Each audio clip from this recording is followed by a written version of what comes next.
He poured out himself to death and was numbered with the transgressors. For the better part of about 4 decades, if you were to walk into a courtroom in Chicago on any given weekday, you might see a woman named Andy Austin sitting with pen and paper in her lap. And if you were to turn on the 6 o'clock news that same night, you'd probably see Andy's handiwork on the screen in front of you because she was a courtroom sketch artist. Someone asked Andy why she took this job up and kept it for 39 years.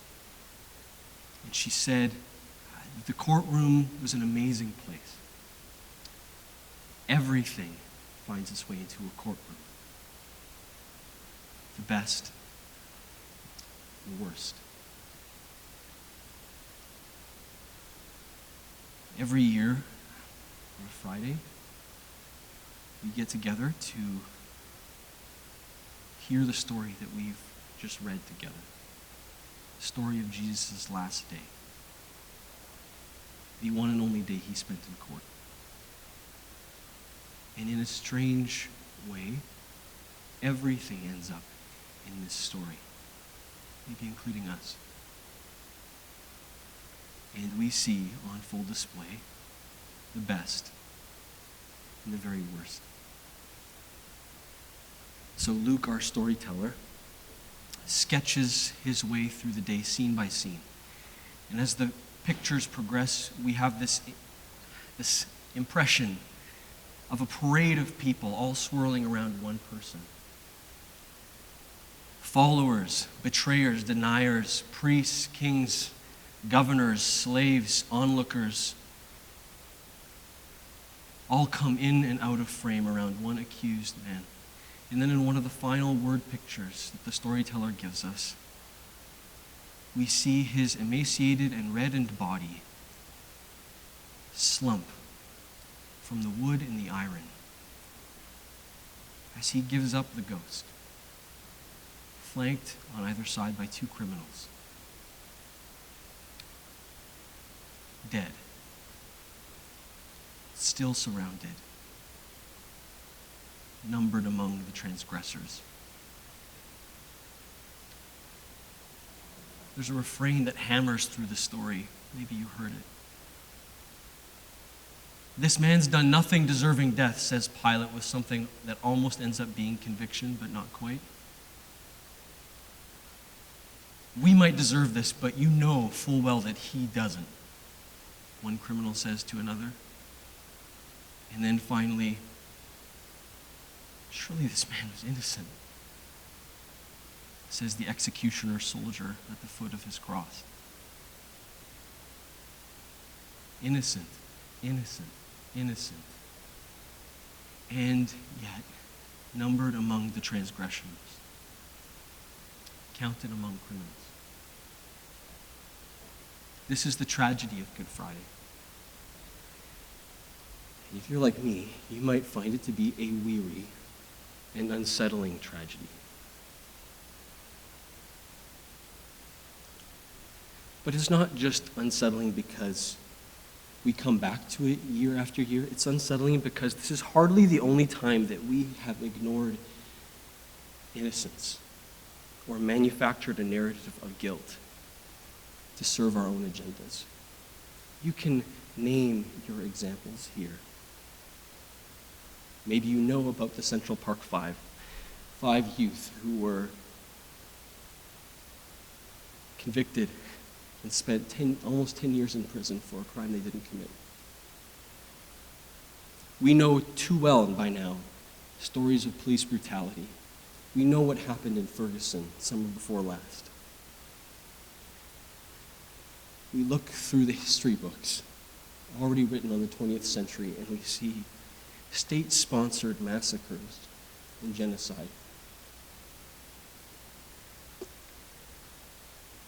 And you start to feel like maybe we're never that far from miscarrying justice or from aborting it altogether. That we can be very good at manipulating the instruments of justice out of our own fear or envy or ambition to serve our own interests. We sweep innocence under the rug or we stand by while it happens in our own husk of self-protection. We do this. And on Good Friday, we remember that we did it even to God when he showed up in the flesh, when he came to heal us, to teach us, to be a king, to tell us to turn from all the thousands of compromises that add up to tragedies like this. God became for us one more scapegoat, one more obstacle to be removed, a few more pints of blood to shed to grease the wheels of history.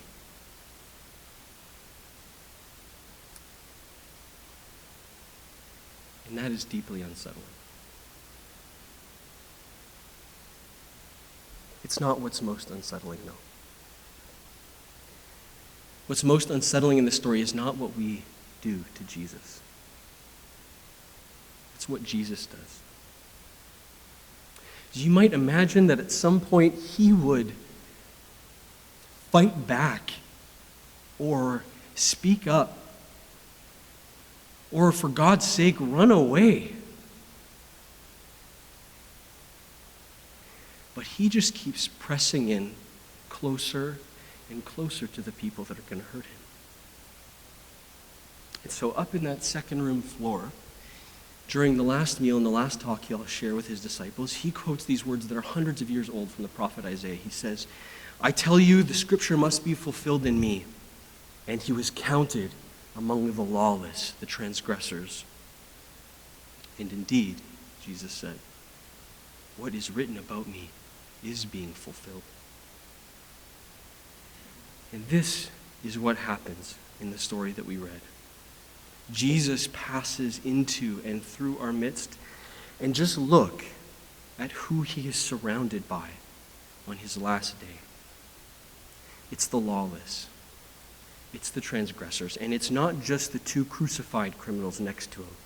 It's a whole congregation of lawless people, all of them close enough to do real damage.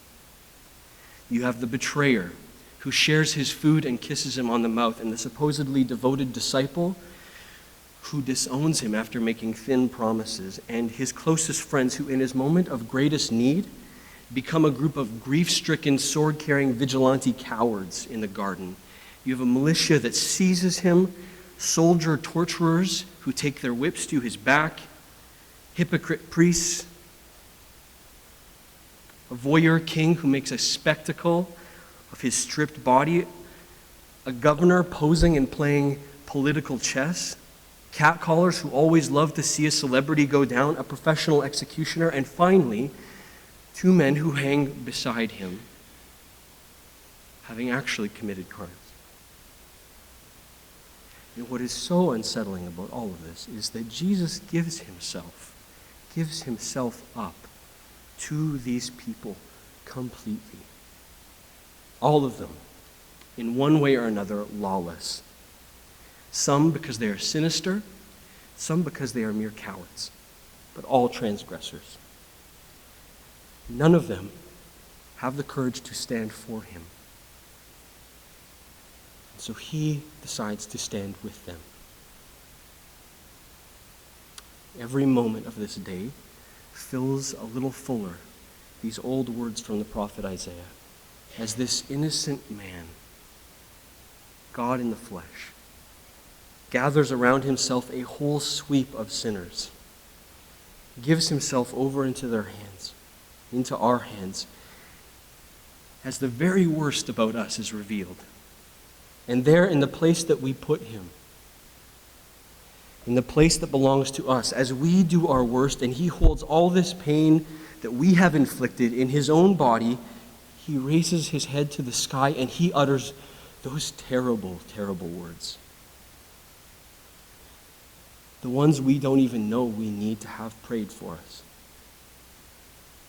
Father, forgive them.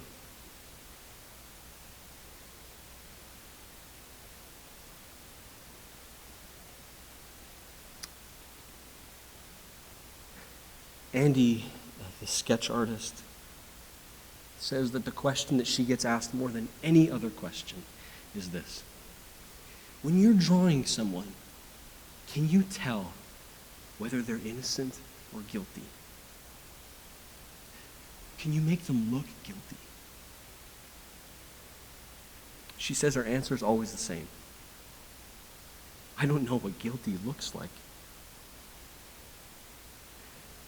And at a level deeper than what Andy means, today it is genuinely hard to tell what guilty looks like, because there is an innocent man hanging on an emblem of shame and guilt, while the people with his blood on their hands go free. So Good Friday brings us face to face with a terrible, devastating truth about ourselves.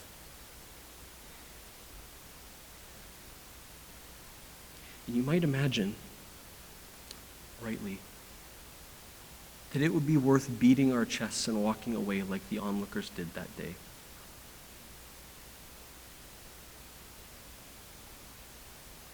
And we should. But we find out something even more devastating and terrifying and beautiful about God and his love today. That he is so determined to close the gap between us and him that he will take on himself skin and bones and flesh. He will risk himself. He will allow us to treat him like a heinous criminal, if only it means that he can be the ocean that the tributaries of our misery and injustice empty themselves into once and for all. If only it means that he gets to be close to us, to a world that have made themselves transgressors. Even if it means he has to join us in the very heart of our darkness, in order, somehow, maybe, to love us into life and freedom. Amen.